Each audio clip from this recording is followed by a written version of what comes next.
오늘 우리에게 허락하신 하나님의 말씀은 요한복음 6장 60절에서 71절 말씀입니다. 예수의 제자들 가운데서 여럿이 이 말씀을 듣고 말하기를 이 말씀이 이렇게 어려우니 누가 알아들을 수 있겠는가 하였다. 예수께서 제자들이 자기의 말을 두고 수근거리는 것을 아시고 그들에게 말씀하셨다. 이 말이 너희의 마음에 걸리느냐? 인자가 전에 있던 곳으로 올라가는 것을 보면 어떻게 하겠느냐? 생명을 주는 것은 영이다. 육은 아무데도 소용이 없다. 내가 너희에게 한 이 말은 영이요 생명이다.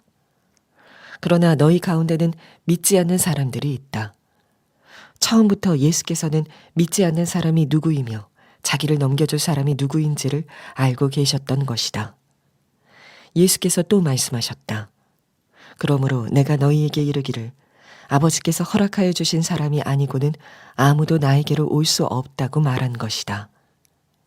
이 때문에 제자 가운데서 많은 사람이 떠나갔고 더 이상 그와 함께 다니지 않았다. 예수께서 12 제자에게 물으셨다. 너희까지도 떠나가려 하느냐? 시몬 베드로가 대답하였다. 주님, 우리가 누구에게로 가겠습니까? 선생님께는 영생의 말씀이 있습니다. 우리는 선생님이 하나님의 거룩한 분이심을 믿고 또 알았습니다. 예수께서 그들에게 대답하셨다. 내가 너희 12를 택하지 않았느냐? 그러나 너희 가운데서 하나는 악마이다. 이것은 시몬 가룟의 아들 유다를 가리켜서 하신 말씀인데 그는 12 제자 가운데 한 사람으로 예수를 넘겨줄 사람이었다. 우리 하나님의 은혜와 평강이 여러분들의 삶 가운데 충만하시기를 축복합니다. 우리는 시기적으로 굉장히 중요한 시기를 보내고 있습니다. 아시다시피 이번 주 수요일 날 대선이 있고 이미 사전 투표를 하신 줄로 압니다. 오미크론 확산은 정점을 향해서 가고 있고요. 러시아가 우크라이나를 침공하여 군인만이 아니라 수많은 민간인들이 죽어가고 있습니다. 지난 3일 우크라이나 젤렌스키 대통령이 이런 성명서를 냈다고 하죠. 러시아가 우크라이나 대성당과 교회와 나라를 모두 파괴하더라도 우크라이나와 하나님에 대한 우리의 진실한 믿음과 신념을 파괴할 수는 없다. 우리 대한민국을 위해서 또한 우크라이나를 위해서 특별히 더욱 우리 기도해 주시기를 바랍니다. 우리가 오늘 읽은 본문은 요한복음의 666이라 불리는 그런 본문입니다. 요한복음 6장 66절 말씀에 보면 제자였던 이들 중에서 많은 이들이 예수님을 떠나가고 다시는 그와 함께 하지 않았다라고 하는 참 두려운 말씀이 쓰여 있습니다. 66절에 이 때문에 제자 가운데서 많은 사람이 떠나갔고 더 이상 그와 함께 예수님과 함께 다니지 않았다. 제자라고 해서 다 제자가 아니라는 겁니다. 삶의 결정적인 순간에 예수님을 버리고 떠나가는 이들이 있다는 겁니다. 감리교를 세우고 감리교 부흥 운동을 이끌었던 존 웨슬리가 1763년에 한 기록에서 이렇게 쓴 적이 있습니다. 하나님의 형상을 따라 자신의 영혼 깊이 새롭게 된 사람들은 영국 내에서도 소수에 불과하다. 우리는 오늘 이 말씀을 읽으면서 나는 정말 진짜냐? 난 진짜 제자인가? 정말 예수님을 따라가는 그런 제자인가를 우리가 점검할 수 있어야 됩니다. 우리가 정기적으로 우리 건강검진을 하지 않습니까? 몸이 이상하면 의사를 찾아가서 어디가 아픕니다, 이상합니다 그렇게 검진하듯이 우리 영혼의 이상, 징후를 감지하면 절대 이것을 내버려 둬서는 안 된다는 겁니다. 그렇게 두었다가는 어느 순간에 우리가 주님을 떠나게 되는 그런 사람이 될 수도 있기 때문에 그렇습니다. 그래서 우리가 날마다 말씀을 읽고 그 말씀이 나를 읽게 하고 또한 기도하는 가운데 우리 영혼을 점검하고 우리가 예수동행 일기를 쓰면서 하루를 점검하는 것은 우리 영혼에 너무나 유익한 것이고 꼭 필요한 것입니다. 예수님은 각 사람의 중심을 보시는 분이십니다. 사람은 겉모습을 보지만 예수님은 우리의 중심을 보세요. 우리가 정말 믿음을 갖고 있는지 겉으로만 종교 생활을 하는지를 아십니다. 그래서 64절에 보시면 그러나 너희 가운데는 믿지 않는 사람들이 있다. 처음부터 예수께서는 믿지 않는 사람이 누구며 자기를 넘겨줄 사람이 누구인지를 알고 계셨던 것이다. 예수님은 믿지 않는 사람이 있음을 이미 알고 계십니다. 예수님을 믿고 있는지 아닌지를 어떻게 알 수 있을까요? 오늘 본문에 보니까 첫 번째 단서가 나옵니다. 믿지 않는 이들은 말씀을 받아들이지 않습니다.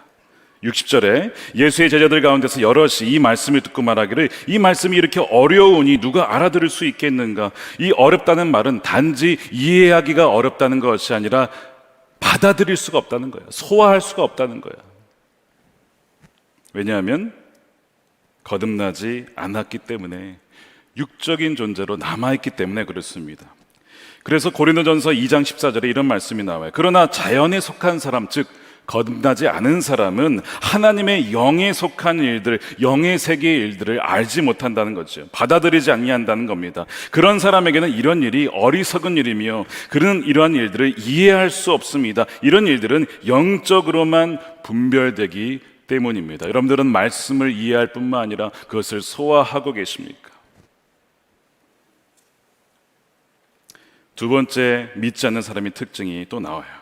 말씀을 들었을 때 거슬리고 불쾌하다면 그것도 역시 믿지 않는 제자들의 특징입니다. 61절입니다. 예수께서 제자들이 자기의 말을 두고 수근거리는 것을 아시고 그들에게 말씀하셨다. 이 말이 너희의 마음에 걸리느냐? 이 걸린다라는 헬라어 스캔달리조는 바로 여기에서 영어의 스캔들이라는 단어가 나왔어요.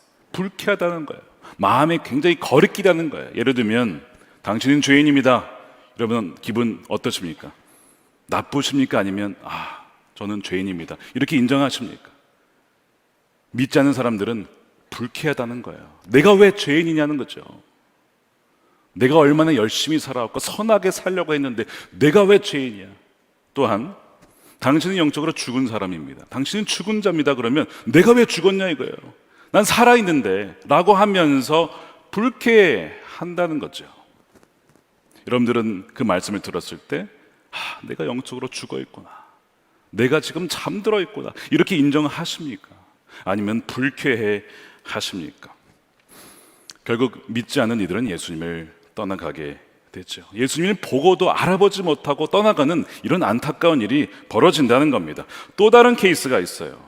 예수님을 떠난 것은 아닌데 실질적으로는 마음으로는 이미 떠나 있는 사람, 아니 어쩌면 처음부터 예수님과 함께 있는 것이 아닌 사람이 있습니다. 바로 가룟 유다입니다. 더 무서운 것은 뭐냐면 예수님은 그를 가리켜서 악마라고 했습니다. 70절이죠. 예수께서 그들에게 대답하셨다. 내가 너희 12를 택하지 않았느냐? 그러나 너희 가운데서 하나는 악마이다. 아니 아무리 그래도 그렇지 예수님 어떻게 악마라고 하실 수 있을까? 뭐 유다가 악마입니까? 뭐 뿔 달리고 뭐 꼬리 달리고 뭐 피부가 빨갛고 그렇습니까? 사람입니다. 근데 예수님이 악마라고 하시는 거예요. 이것이 오늘의 핵심 본문입니다. 왜 예수님의 이야기를 하시는 것일까?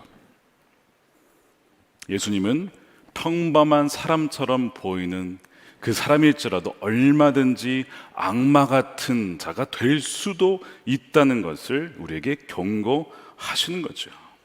단지 예수님을 믿지 않고 떠나는 정도가 아니라 악마와 같은 역할을 하는 자가 될 수도 있음을 경고하시며 돌이키라고 이 말씀을 주시는 겁니다.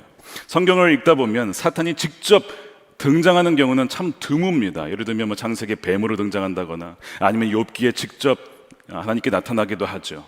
그런 케이스를 제외하고는 대개요 사람의 모습으로 혹은 사람에게 들어가서 그렇게 역사한다는 것을 발견하게 돼요. 예를 들면 예수님을 사랑했던 베드로가 주님 죽으시면 안 됩니다 길을 가로막았을 때 예수님이 사탄아 물러가라, 너는 나를 넘어지게 하는 자로다. 예수님이 사랑했던 베드로가 순간 사탄이 되어버린 거예요. 그럼 베드로는 사람인데 갑자기 사탄으로 바뀌는 겁니다. 사도행전 5장에도 두려운 말씀이 나와요. 아나니아 삽비라 얼마나 귀한 분들인지 몰라요. 자신의 땅을 팔아서 헌금하겠다는 거예요. 얼마나 귀한 분들입니까? 누가 하라고 하지도 않았어요. 본인이 자원해서 한 겁니다. 근데 문제는 뭐냐면 팔아서 일부를 감추었습니다. 뭐 다 다 안 내도 괜찮습니다. 그러나 다 판 것처럼 보여서 내가 얼마나 이렇게 자신의 재물을 다 헌신하면서 교회를 위해 하는지 그렇게 보이고 싶었던 명예의 욕, 그 욕심에 사로잡혀서 거짓말로 바친 거죠.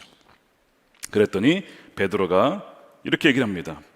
아나니아야, 어찌하여 사탄이 내 마음에 가득하여. 사탄이 마음에 가득했다는 거예요. 너가 성령을 속이고 땅값 얼마를 감추었느냐. 사도행전에서 처음으로 교회라고 하는 단어가 등장하는 것은 바로 이 사건 다음입니다. 교회에는 절대로 사탄의 속임수나 거짓으로 틈사서는 안 된다라는 것, 그것을 지켜냈을 때 교회는 진정 교회가 되었다는 것을 의미하는 거죠. 아나니아 삽비라도 사탄에 사로잡혔던 사람입니다. 가인 아시죠? 창세기 최초의 살인 사건은 형이 동생을 돌로 쳐 죽인 사건이에요. 가인은 악마입니까? 사람이었습니다. 악마라서 죽인 게 아니에요. 사람인데 시기하고 동생이 사랑받고 이쁨 받는 것이 미워서 예배를 드린 다음에 돌을 들어다가 동생을 쳐 죽인 거예요. 가인이 악마라서가 아니라 사람인데 사탄의 죄에 완전히 사로잡혔기 때문에 그렇게 된 것이죠. 작년 초였습니다. 한국 사회를 소란하게 했던 사건, 정인이 사건이 있었습니다. 그 사랑스러운 아이가 장이 파열되고 뱃속에 피가 가득해서 죽게 된 거예요. 이 아이를 죽인 아는 분명히 악마다. 어떻게 이 아이를 이렇게 구타하면서 그 어린아이가 말도 못한 채 그렇게 죽을 수가 있냐 이거죠. 근데 충격적인 것은 죽인 사람이 악마가 아닙니다. 이방했던 부모였어요. 더 충격적인 것은 그들이 기독교인이었다는 것이 이 사회에 어마어마한 파장과 충격을 주었습니다. 여러분, 누가 악마입니까? 악마가 물론 있지만 악마는 지극히 평범한 모습으로 위장하고 숨어 있다는 겁니다. 그 말은 우리도 그렇게 어느 순간 바뀔 수 있다는 거예요. 우리 안에 악마가 틈타서 악마가 될 수도 있는 그런 가능성이 있다는 것을 오늘 말씀은 경고하고 있는 것이죠. 심지어 예수님을 따르던 이들 중에, 심지어 예수님의 핵심 그룹 이너서클에 들어와 있는 자이라 할지라도 그도 악마가 될 수 있다는 것이 참으로 두려운 일이 아닐 수 없습니다. 꽤 유명한 사건입니다. 제2차 세계대전 그때의 유대인들 500명도 아니고 5,000명도 아니고 5만 명도 아니고 500만 명 이상을 죽음의 수용소로 끌고 갔던 아돌프 아이히만에 대한 재판이 열렸어요. 1961년 4월 11일 이스라엘 예루살렘입니다. 사람들은 분명 그는 악마일 것이다 라고 기대를 하고 봤어요. 어떤 놈인가. 근데 그 재판석에 등장한 사람은 악마가 아니었어요.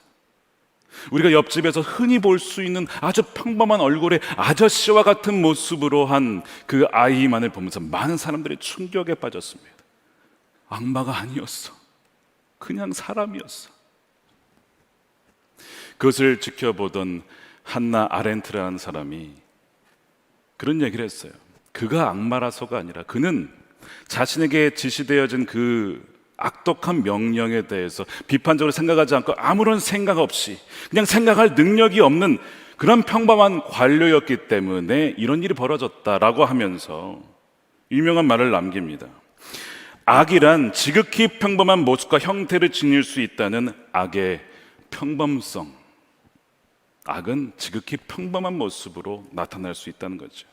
누구나 악마가 될 수 있다는 거예요. 시간이 지나면서 이 한나 아렌트의 이 말에 또 한나 아렌트의 평가에 대해서 그도 속았다라는 그런 어떤 평가들이 나오고 있습니다. 왜냐하면 그는 그저 시킨 대로 아무 생각 없이 한 사람이 아니었다는 게 밝혀진 거예요. 그는 처음부터 유대인들을 증오했고요. 그 다음에 아무런 생각 없이 한 것이 아니라 자기가 원해서 한 것입니다. 그러면서 친위대 옛 동료에게 이렇게 말한 증언이 나중에 밝혀졌어요. 우리가 천만 명의 유대인들을 모두 죽였다면 나는 만족했을 것이다. 나는 일반적인 명령 수행자가 아니었다. 이런 얘기를 하곤 했다는 거예요. 아이만은 평범한 얼굴을 하고 숨어있던 악마였던 것이죠. 악마가 따로 있는 것이 아닙니다. 러시아가 우크라이나를 침공했습니다. 얼마나 많은 이들이 죽어가고 있는지 몰라요.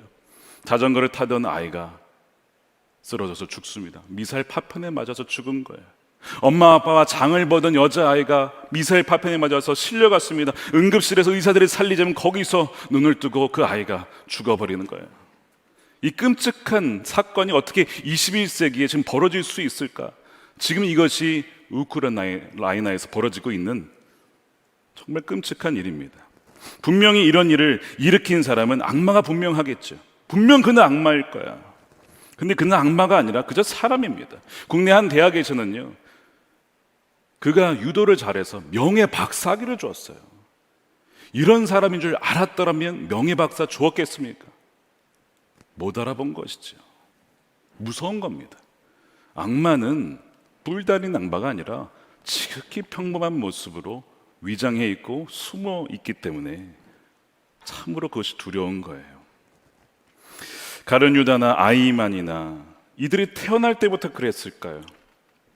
처음부터 악마로 태어난 자가 어디 있겠습니까? 예수님은 심지어 가룟 유다조차도요, 마지막 순간까지 발을 씻으셨어요. 요한복음에 의하면 끝까지 제자들을 사랑하셨다. 그 얘기는 예수님은 가룟 유다마저도 마지막까지 기회를 주신 거예요.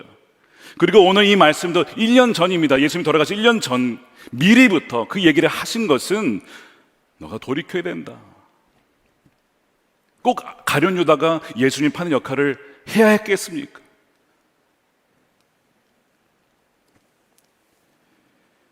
처음부터 악마가 아니라 인생을 살면서 악마의 유혹을 받은 것이고 그걸 받아들였고 악마의 생각을 키우면서 점차 악마화 된 것이죠. 그렇기 때문에 우리도 그렇게 될 수 있음을 우리는 정말 두려워할 수 있어야 됩니다. 깨어 있어야 되는 거예요. 악마가 따로 있는 것이 아니라 지극히 평범한 우리와 같은 저와 같은 사람도 그렇게 될 수 있다는 것이 오늘 성경의 메시지인 거죠. 과연 평범한 사람이 악마가 되는 그 분기점은 어디에서 발생하는 것일까? 오늘 본문에 힌트를 주고 있는데 63절입니다. 생명을 주는 것은 영이다. 육은 아무데도 소용이 없다. 내가 너에게 한 이 말은 영이요 생명이다. 예수님이 영과 육을 이렇게 대비시키고 있습니다. 그러면서 생명, 영생을 주는 것은 영이고 육은 소용이 없다라고 하셨어요. 이 말은 우리 육신이 쓸데없다거나 빵이라든가 이런 물질이, 음식이 필요 없다는 뜻이 아닙니다. 만약에 물질이 필요 없다면 예수님이 성육신에서 아기의 모습으로 오셨을 필요도 없고 몸의 부활도 안 하셨을 거예요. 이 말은 그런 뜻이 아니라 이런 겁니다. 몸도 중요하고 음식도 너무나보다 중요합니다. 그러나 이것이 전부라고 믿는 순간 그것들이 우리의 인생 전체를 사로잡게 되고 그저 땅만 바라보는 인생으로 끝나게 된다는 거죠. 그래서 이 육은 아무데도 소용이 없다는 말이 영어로 count for nothing이라는 거예요. 하나님 나라, 이 영의 세계에서는 육적으로 할 수 있는 것이 아무것도 없다. 그것은 카운트가 되지 않는다는 거죠. 그런데 많은 사람들이 그것이 전부이냐 거기에 올인을 하고 있다는 거예요. 그러면 결국에는 아무것도 아닌 인생이 된다는 거죠. 그러나 영의 세계가 있다는 것을 알고 그 나라를 준비하며 대비하며 육신의 또한 물질을 가지고 그 나라를 위해 준비하고 사용하며 진정으로 그 나라를 위해 헌신한 그것들은 다 카운트가 될 것이다. 여러분들은 지금 어느 인생을 살고 계십니까? 그러나 많은 사람들은 사실상 빵이 전부인 인생을 살아간다는 거예요. 왜 예수님을 떠나갑니까? 그들은 오직 자신의 배를 채워줄 사람, 빵만 바라보며 나왔기 때문에 더 이상 빵을 주지 않으니까 예수님을 떠나간 거예요. 공산주의의 밑바탕에 뭐가 있죠? 유물론이라고 하는 물질이 전부다라는 거예요. 천국과 지옥이 어딨냐? 사후세계가 어딨냐? 이 세상이 전부다. 그러니까 이 세상에 집착을 하게 되는 거예요. 히틀러와 푸틴이나 가룟 유다의 공통점, 이 세상에 대한 욕심, 탐욕입니다. 더 많은 땅과 더 많은 재산과 더 많은 힘을 원하는 것이죠. 가룟 유다는 원래 돈을 맞던 사람입니다. 그래서 종종 가난한 사람들을 보면 도와줘야죠. 왜 돈을 이렇게 허비하느냐 이런 말을 하곤 했어요. 굉장히 가난한 사람들을 생각하는 것 같지만 그러나 성경은 뭐라고 하냐면 그는 도둑이다. 몰래 그 돈계에서 돈을 빼앗다가 자기를 위해 썼다는 것이죠. 도둑입니다. 탐욕 때문에 예수님을 따른 것이고 탐욕 때문에 예수님을 팔아 넘기는 거죠. 우리는 절대로 가룟 유다가 악마라는 예수님 말을 흘겨 들어서는 안 됩니다. 육이 전부라고 믿으면 누구나 그렇게 될 수 있다는 거예요. 그래서 악마는요 이걸 잘 알고 있어요. 우리를 유혹하는 방법은 빵이 전부다, 돈이 전부다, 경제가 전부다라고 그렇게만 속일 수만 있다면 그 사람이 악마가 되는 것은 어려운 일이 아니라는 걸 잘 알고 있어요. 인간은요 탐심을 이겨낼 수가 없습니다. 육이 전부라고 믿으면 영의 세계가 있지, 그러나 실질적으로는 육이 전부인 인생을 살게 되면 절대로 탐심을 이길 수가 없어요. 야고보서 1장 15절에 욕심이 잉태한즉, 여러분 욕심 없는 분 계십니까? 나는 아무런 욕심이 없어, 조금의 욕심도 없어, 돈에 대한, 명예에 대한, 권력에 아무런 욕심이 없는 사람 한번 손 들어보세요. 욕심이 잉태하면요 이것이 죄가 되고 죄가 곧 사망을 낳느니라. 욕심이 바로 사망과 연결되어 있는 거죠. 영원한 죽음으로 이끌어가는 것이 다른 게 아닙니다. 욕심입니다. 그래서 사탄의 예수님을 향한 첫 번째 가장 강력한 유혹이 돌을 떡으로 만들어라, 빵으로 만들어라. 그 얘기는 빵이 전부다, 빵이 전부야, 그게 제일 중요한 거 아니야, 그거 만들어서 먹어, 그래서 사람들 베풀어봐, 너 엄청 좋아할 거야 사람들이. 그 유혹이었어요. 지금도 우리에게 주는 유혹이 그거 아닙니까? 빵이 전부야. 예수님이 그 유혹을 어떻게 이기시죠? 사람이 빵으로만 사는 것이 아니다. 그 얘기는 빵이 중요하지 않다는 게 아니에요. 빵이 중요하지만 전부가 될 수 없다는 거예요. 사람은 빵으로만 사는 그런 육적인 고기 덩어리가 아니라는 것이죠. 사람은 하나님의 입에서 나오는 모든 말씀으로 사는 영적인 존재라는 거죠. 그걸로 하니까 이 마귀가 알고 있네 하고 도망치는 거죠. 두 번째 유혹으로 넘어가는 거 아닙니까? 근데 그것도 마찬가지예요. 종교, 이 성전의 꼭대기에서 종교 권력, 세상을 보여주면 정치 권력, 경제와 정치와 종교와 이 세상의 것들로 유혹하는 거죠. 그게 마귀의 유혹이었습니다. 그것이 지금 우리가 받는 유혹 아닙니까? 빵이 전부라고 하는 영끌족이 왜 나왔습니까? 영혼을 끌어모아 모든 것을 모아 땅과 부동산에 투자해야 된다라고 하는 영끌족. 이 세상이 그렇게 흘러가고 있어요 지금. 100만 유튜버, 아이들의 꿈이 100만 유튜버. 영향력도 있지만 거기서 나오는 수익, 돈. 왜 주린이라는 단어가 나왔어요? 어린이와 주식. 그래서 주린이잖아요. 왜 어린이가 주식을 합니까? 돈이죠. 어쩌면 이 사회가 그렇게 만들어가고 있는 건지는 몰라요.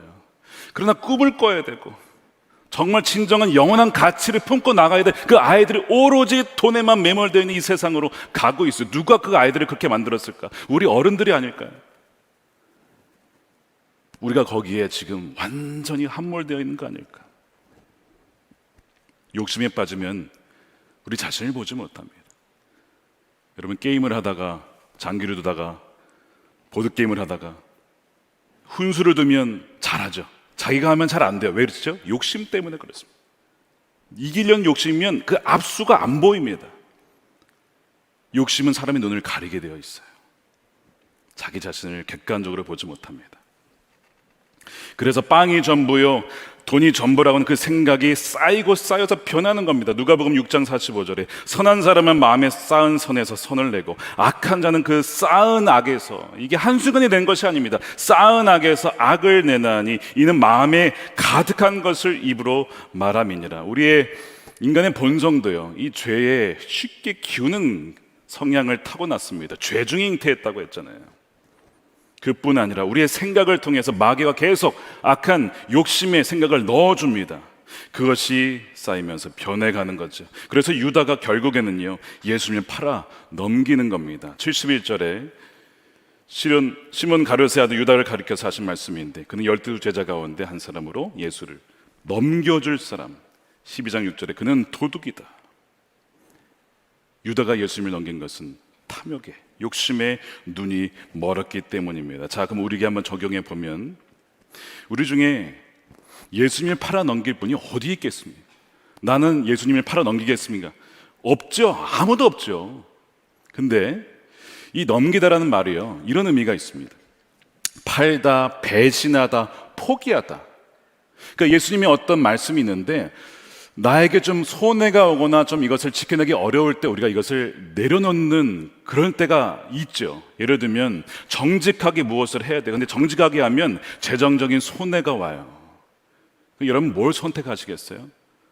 속이고 돈을 택하시겠습니까? 정직하게 하고 좀 덜 벌겠습니까? 이 별거 아닌 것 같지만 우리 일상생활에서 마주하고 있는 유혹 아닙니까?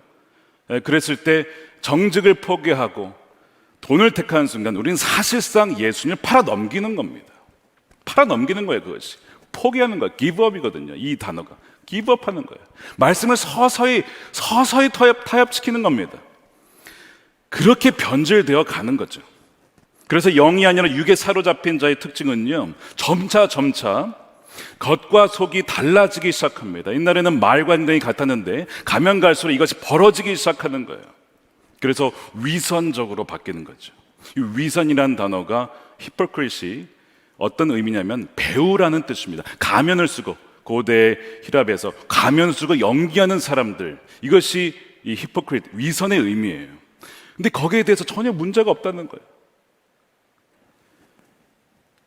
그래서 이것을 점검해 보면 압니다. 악마가 내 안에 지금 들어와 있는 것은 아닌가? 어떻게 알 수 있냐면, 교회에서의 모습과 집에서의 모습과 가정, 직장에서의 모습이 같은가? 누가 잘 알까요? 배우자가 제일 잘 알고 자녀들이 제일 잘 압니다. 그들의 증언이 거의 정확해요. 그들에게 물어보세요. 종종 저는 아이들에게 물어봐요. 아빠가 전하는 말씀, 아빠는 그대로 살아간다고 생각하니? 그 아이들의 말이 가장 정확합니다. 몇 년 전에 다른 교회에서 사역하시던 전도사님 상담을 받은 적이 있어요. 자신이 신학을 하면서 한 교회에서 사역을 하는데 뭐 상담도 하고 뭐 신방도 하고 찬양 인도도 하고 뭐 기쁘게 사역을 했다고 합니다. 근데 시간이 지나면서 이 바쁜 이 학업도 해야 되고 사역도 해야 되고 뭐 여러 가지 바쁘다 보니까 주님과의 충분한 시간을 갖지 못하고 기도하지 못하고 말씀 안에 서지 못하다 보니까 메말라 가는 거죠. 그런데 일은 해야 되는 거예요. 사람들 앞에서 찬양 인도도 해야 되고 신방도 해야 되고 기도도 해야 되고 앞에 나서서 하는 것은 해야 되는 거예요. 왜 안 하면 사례비를 못 받으니까. 안 하면 이 사역을 못하면 목사 한수 못 받으니까. 그러니까 그런 상황이지만 계속 그냥 하는 거죠. 처음엔 이것이 불편했어요. 내가 이러면 안 되는데. 근데요, 여러분, 사람이라는 것이 시간이 지나면요, 거기에 적응을 또 합니다. 점차 거기에 적응을 하고 무뎌져요. 나중에 양심이, 우리가 소위 양심이 털이 난다 이런 표현 쓰잖아요. 양심이 무뎌지는 거예요. 나중에는 뭐 다 그렇게 살아가는 거지 뭐. 이렇게 되는 거죠. 그러던 중에 그가 어느 날 기도하는데 하나님이 자신의 모습을 딱 보여주셨는데 완전 자기가 그분 표현에 의하면 괴물이 되어 있더라는 거죠. 괴물. 제가 괴물이 되어가고 있더라고요. 이런 얘기를 하는 거예요. 여러분, 괴물이 다른 게 아닙니다. 여기서의 모습과 저기서의 모습이 다르면 그게 괴물이에요. 지킬 박사와 하이드, 그거 아닙니까? 두 얼굴의 사나이. 그게 괴물인 거예요. 자기가 그걸 깨닫고 큰일 났다. 어떻게 하면 좋겠다. 연락 온 거예요. 상담을 한 겁니다. 제가 그 얘기를 다 듣고 나서요, 그 얘기를 첫 번째를 꺼냈어요. 그거를 깨달은 것이 은혜다. 일단 보통 괴물은 자신이 괴물이라는 걸 알지 못합니다. 근데 내가 지금 이렇게 되고 있는 것이 괴물이구나 깨닫는 것은 이건 정말 하나님의 크신 은혜다. 두 번째, 그것을 자기만 깨달은 것이 아니라 이것을 고백해서 창피함에도 불구하고 고백한 것도, 이것도 은혜다. 치료의 시작은 오프닝, 자신의 속마음과 진짜를 드러내는 것, 환부를 드러내는 거에서 치료가 시작하는데, 이것을 시작하신 분이 바로 하나님이시다. 이미 하나님은 전사님을 통해서 치유를 시작하고 계신 겁니다. 그 얘기를 나눈 적이 있어요. 내가 점점 악마화되고 있는지 아닌지는 이걸 확인해 보면 되는 거예요. 뭐라고요? 교회에서 예배드리는 모습과 집에서의 나의 말과 행동과 태도와 말투와 직장에서의 동료에게 또한 다른 사람들에게 대하는 나의 모습이 어느 정도 일치하냐 이거죠. 그게 가장 거의 정확한 모습입니다. 만약 이것이 다르다고 한다면 내가 지금 뭔가 잘못되고 있는, 내 영적인 병이 지금 내 안에 자라고 있는 것입니다. 그러다가 보면 이거 놔두면 나중에는 가룟 유다와 같이 예수님을 얼마든지 팔 수 있는 그런 자가 되는 겁니다. 스카펙이라고 하는 기독교 정신과 의사가 쓴 거짓의 사람들이라는 책이 있어요. 한번 읽어보시기 바랍니다. 거기에 보면 악한 사람들의 다양한 사례들이 나와요. 사기꾼, 거래처 장부조작, 축소 납세자, 부정행위자, 바람핀 남편, 가정폭력범. 이들의 공통점이 뭔지 아십니까?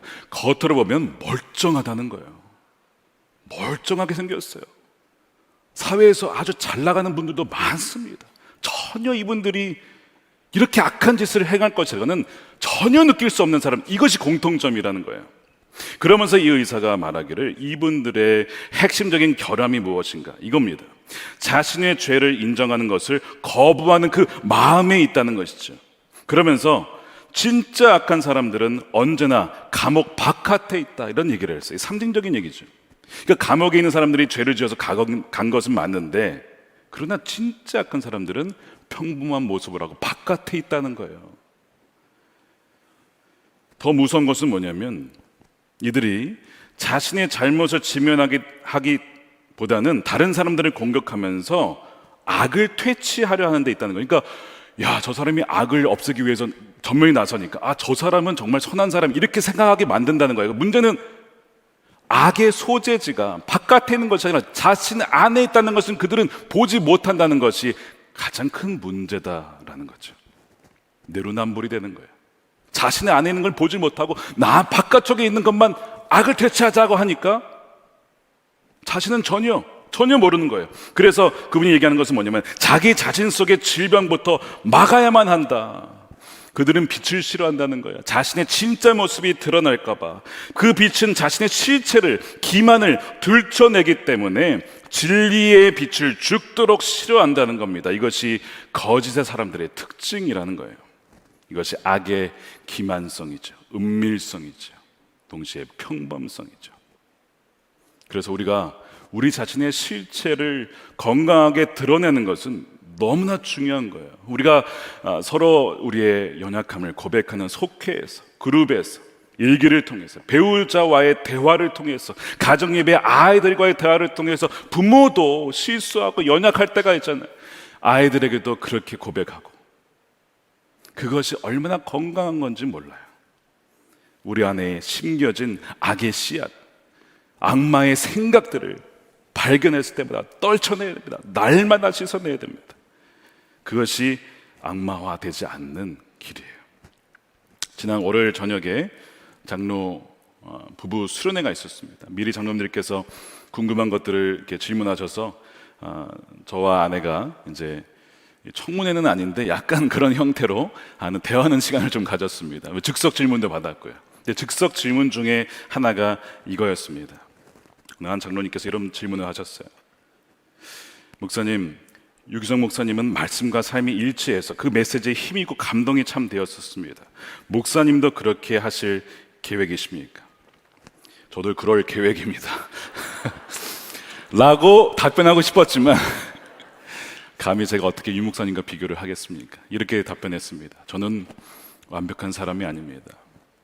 저는 그러나 말씀대로 살고자 힘쓰는 그런 사람이고, 또한 그렇게 산 것을 전하고자 해왔고 앞으로도 그렇게 할 것입니다. 여러분, 말씀대로 살아내지 않으면서 전한다면 그것이야말로 예수님을 팔아넘기고 예수님을 이용해서 먹는 도둑이나 다름없는 것이죠. 제가 작은 이민교회 섬길 때는요, 상대적으로 제 삶이 많이 노출이 됩니다. 집에도 사람들이 오시고요, 또 거의 교회와 삶이 다 거의 이렇게 연결되어 있습니다. 이민교회는. 그러다 보니까 정말 저의 성격이나 저의 취미나 저의 말투나 이 모든 것이 다 이제 알려지게 되죠. 근데 그렇기 때문에 정말 말씀대로 살지 않으면 이거는 할 수가 없는 그런 환경이었습니다. 근데 이제 한국에 와 보니까 좀 환경이 달라졌어요. 큰 교회에서 성도님들을 친밀하게 만나고 싶지만 그게 쉽지는 않아요. 어느 정도의 이게 거리감이 있습니다. 뭐 그것을 극복하고자 힘쓰긴 하겠지만 이 거리감이 있어요. 물론 영상 때문에 알아보는 사람들이 늘어나서 상대적으로 좀 노출이 많아지고 있긴 하지만, 그러나 작은 교회 있을 때보다는 상대적으로 이렇게 가려져 있기가 더 쉽습니다. 근데 그것이 위험할 수 있어요. 근데 그걸 알았어요. 그러니까 장로님께 그 질문을 하신 것이 저에게는 주님의 어떤 경고이자 어떻게 보면 시작하는 입장에 있어서 굉장히 좋은 질문이었던 거예요. 그렇게 되지 않도록 늘 깨어서 주님 앞에서, 사람들 앞에서, 동료들 함께 제 자신을 오픈을 하고 정말 그렇게 살아가는지 점검하는 것이 너무나 중요하다는 것이죠. 다른 어떤 장로님은 이런 질문을 하셨습니다. 목사님이 초심을 유지할 특별한 방법이 있으십니까? 여러분, 특별한 방법은 없습니다. 제가 초심을 붙잡는 방법 중 하나는 말씀이에요. 사람은 빵으로만 사는 것이 아니라 말씀으로 살기 때문에 제가 신학교 시절부터 쭉 붙잡았던 말씀 중에 하나가 시편 78편 71절입니다. 하나님이 암양을 돌보던 다윗을 데려다가 주님의 유산인 이스라엘의 목자가 되게 하셨다. 이 말씀에 보면 다윗의 삶을 이끌어갔던 분은 하나님이십니다. 전적인 하나님의 주권이요 은혜였다는 거예요. 그걸 잊지 말라는 것과, 두 번째, 다윗이 이스라엘의 목자가 된 것은 작은 그 보잘것없는 양들을 사랑하고 섬겼기 때문에 그거를 귀히 여기시고 이스라엘의 목자로 삼았다는 거예요. 저는 옛날부터 이 말씀을 붙잡고 정말 지극히 작은 한 영혼이라도 사랑하며 품겠다. 그것이 제가 초심을 붙잡는 방법입니다. 저는 이제 이 말씀을 그때 드리면서 그 부탁을 드렸어요. 그때나 지금이나 변한 것은 아무것도 없습니다. 저는 그저 주님의 종이고 주님의 그냥 시키는 대로 하는 목자일 뿐 그 이상도 이하도 아닙니다. 저를 위해서 기도해 주십시오. 여러분, 우리가 말씀을 떠나 빵과 육신의 일에만 매달리다 보면 우리도 욕심과 탐심에 넘어갈 수 있고요, 어느덧 가룟 유다처럼 변해갈 수 있어요. 악마가 따로 있는 것이 아닙니다. 평범한 모습으로 나타날 수 있고 우리 안에 숨어 있을 수 있다는 것이죠. 그래서 그것을 피하는 길은 무엇이냐? 주님의 음성, 말씀을 늘 마음에 두는 것입니다. 자, 오늘 말씀에 주님이 너희도 가려느냐 했을 때 베드로가 참 사고도 많이 치지만 유명한 말을 많이 남겼습니다. 베드로가. 그것이 68절이에요. 시몬 베드로가 대답하였다. 주님, 우리가 누구에게로 가겠습니까? 선생님께는 영생의 말씀이 있습니다. 우리는 선생님이 하나님의 거룩한 분이심을 믿고 또 알았습니다. 주님, 누구에게로 우리가 가겠습니까? 그 얘기는 주님 떠난 우리는 아무것도 아닙니다. 그리고 우리는 말씀을 붙잡겠습니다. 그런 뜻이죠. 자신의 무능력과 아무것도 아님을 인정하는 것입니다. 그러면서 영생의 말씀을 붙잡겠다는 거예요. 시편 119편 시편 기자도 그런 얘기를 하죠. 내가 주께 범죄하지 아니하려 하여 주의 말씀을 내 마음에 두었습니다. 왜냐하면 이 마음에서, 이 마음을 지키는 것 얼마나 중요한지, 마음에서 생명의 근원이 나오기 때문에 이 마음에 말씀을 두어서 유혹이 와도 이겨낼 수 있게끔 말씀을 두었다는 것이죠. 이 말씀에 성령의 능력이 있고 생명력이 흘러나옵니다. 바로 주님의 말씀. 그러면 우리는 악마의 유혹을 이겨낼 수가 있어요. 좋은 예가 오늘 베드로와 유다가 나와요. 공통점은 둘 다 예수님을 배신했다는 거예요. 근데 차이점이 무엇일까? 어디서 이 둘의 삶이 갈라지는 것일까? 영상의 말씀이 그 안에 있느냐 없느냐, 이것이 그들의 인생을 갈라놓았다는 것이죠. 베드로가 주님을 3번이나 부인합니다. 그때 닭이 우는 소리를 듣자 베드로의 머릿속에, 마음에 예수님의 말씀이 생각이 났어요. 마태복음 26장 75절이죠. 베드로가 예수의 말씀이 닭 울기 전에 내가 나를 3번 부인하리라 생각이 나서 밖에 나가서 심히 통곡하니라. 주를 부인할 때 마음에 예수님의 말씀이 생각이 났어요. 아, 주님이 그렇게 말씀하셨었지. 내가 부인할 거를 주님은 알고 계셨구나. 그러면서 베드로에게 생각난 말씀이 이것만이 아닙니다. 요한복음 13장 36절에 이런 말씀도 하셨어요. 내가 가는 곳에 지금은 너가 따라올 수 없지만 나중엔 따라올 거야. 아, 그렇지. 내가 연약한 거 주님이 아시는구나. 그러나 나중에는 결국 주님을 따라가게 된다고 하셨죠. 누가복음 22장에도요. 내가 너를 위하여 너의 믿음이 떨어지지 않기를 기도하였노니 너는 돌이킨 후에 내 형제를 굳게 하라. 아, 주님이 나를 위해서 기도하셨어. 믿음이 떨어지지 않도록 하셨지. 그것이 생각이 나면서, 그 말씀이 생각이 나면서 결국에는 자신의 그 죄를 회개하고 고백하며 다시 돌아오게 되는 거예요. 영생의 말씀이 있으면요, 유혹을 받아도 넘어진다 하더라도 다시 일어서서 다시 그 생명의 길을 걸어 나갈 수가 있는 것입니다. 바로 그 차이가 거기서 난 것입니다. 듣는 자는 살아나리라. 영생의 말씀을 듣는 자는 살아나리라. 우리가 그래서 그 말씀을 붙잡아야 되는 것입니다. 악마는 계속해서 우리가 땅만 바라보고 이 세상의 물질이 전부다라고 계속 유혹할 겁니다. 거기에 온갖 유혹이 틈타는 거야. 탐욕과 욕심, 그것이 우리를 사망으로 끌고 갑니다. 그러나 생명의 말씀은 그 유혹을 이기게 합니다. 끝까지 우리를 주를 따르게 해요. 여러분, 말씀대로 살다 보면요, 외로울 때가 있어요. 고독할 때가 있어요. 나만 그렇게 사는 것 같아. 사람들이 다 떠나가거든. 세상 사람들은 다 그렇게 쫓아가는데 나만 그렇게 사는 것 같을 때가 아마 있을지도 몰라요. 근데 여러분, 히브리서 12장 1절에 무슨 말씀이 있죠? 그러므로 이렇게 구름대와 같이 수많은 증인이 우리를 둘러싸고 있으니 우리도 갖가지 무거운 짐과 얽매는 죄를 벗어버리고 우리 앞에 놓인 다름질을 참으면서 달려갑시다.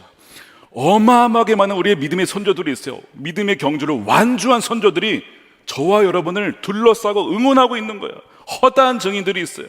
스테디움에 여러분들이 지금 마지막 결승선을 가고 있는데 거기서 그들이 박수 치면서 응원하고 있어요. 이제 다 왔어. 끝까지 힘을 내. 죄를 이겨내고 얽매인 것을 다 벗어버리고 끝까지 완주하자는 거예요.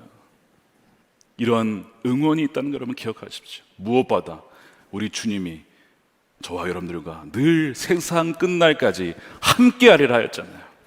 그것으로 우리는 이겨낼 수가 있는 것입니다. 이 믿음으로 저와 여러분 모든 죄의 유혹, 탐심 다 이겨내고 악마와 대화하는 것이 아니라 가면 갈수록 예수님을 닮아가고 예수님의 형상으로 변해가서 결국에는 모두가 완주의 그 은혜를 누릴 수 있는 저와 여러분들이 되시기를 주님의 이름으로 축원합니다. 우리 함께 이 시간 기도할 때에 주님, 완주하고 싶습니다. 믿음을 끝까지 지키고 중간에 주님을 배신하지 않고 타협하지 않고 탐욕에 넘어가지 않고 주님 그 결승선까지 달려가고 싶습니다 라고 원하시는 분들 자리에서 일어나시면 좋겠습니다. 주님, 저를 붙잡아 주십시오. 하나님, 제 힘으로는 갈 수 없습니다. 그러나 주님의 그 능력으로 생명의 말씀으로 우리를 일으켜 주시옵소서.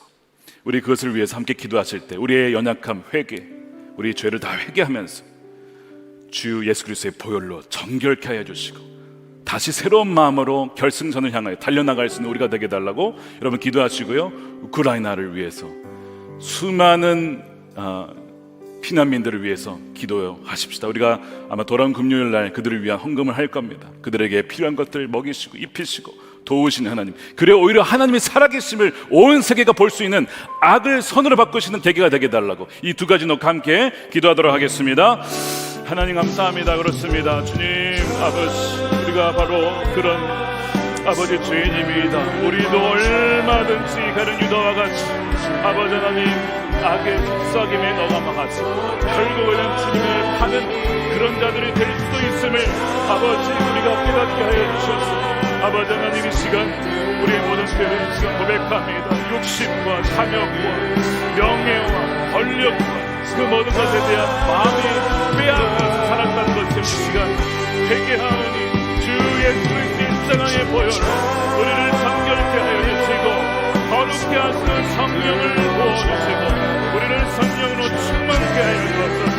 무단의 땅을 기억하여 주시고 전장을 그치고 평화가 임하게 하여 주시며 아버지 하나님들 가운데에 하나님 그들을 보아 주님이시고 아버지의 공급하신 놀라운 은혜 하나님이 살아계심이 어쩌니 그 땅 가운데 증거되며 열방이 볼 수 있도록 하나님 임하여 주시옵소서.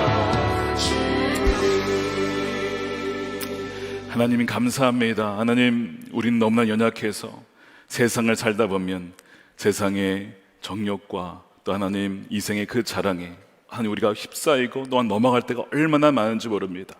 이 세상이 전부가 아니라고 머리로는 알지만 우리의 마음으로는 이끌려가고, 그렇게 하지 않으면 뒤처지는 것 같은 그럴 때가 얼마나 많이 있지 않습니까?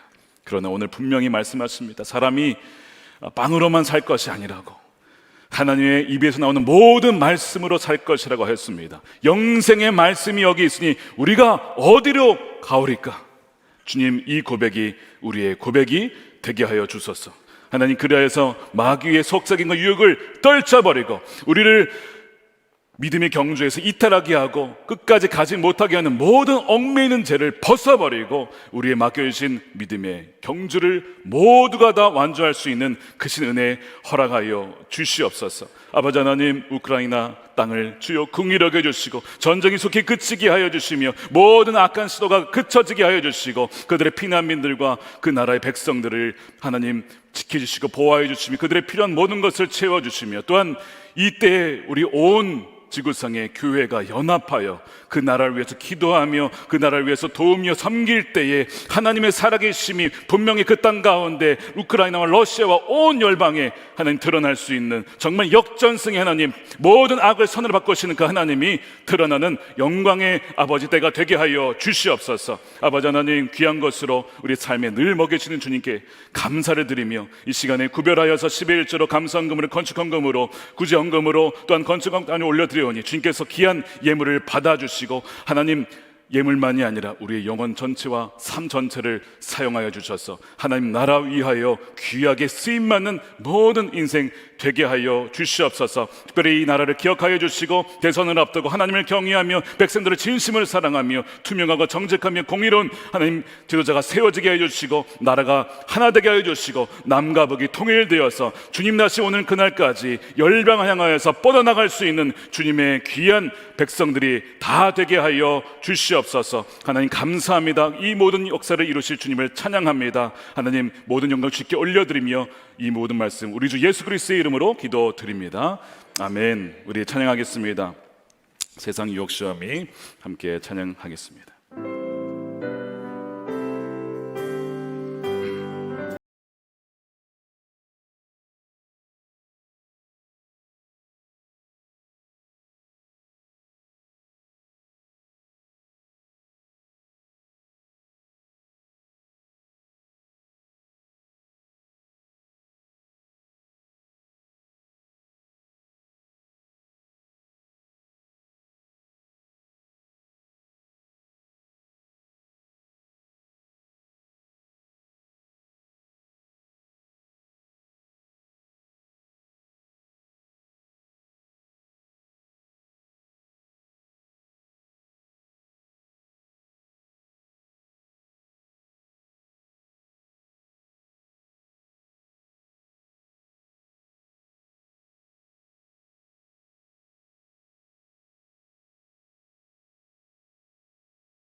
은혜와 독생자를 아끼지 아니하시고 내어주신 하나님의 풍성한 사랑하심과 우리가 늘 함께 하시는 성령님의 가망 없는 교통케 하심이 오늘 말씀을 듣고 날마다 주를 닮아가며 우리 안에 있는 모든 죄의 유혹을 이겨내고 주 생명의 말씀을 붙잡고자 결단하는 우리 모든 성도들과 저들의 삶과 가정과 일터 가운데 우크라이나 그 땅 가운데 이제로부터 영원토록 함께 하시기를 간절히 축원하옵나이다.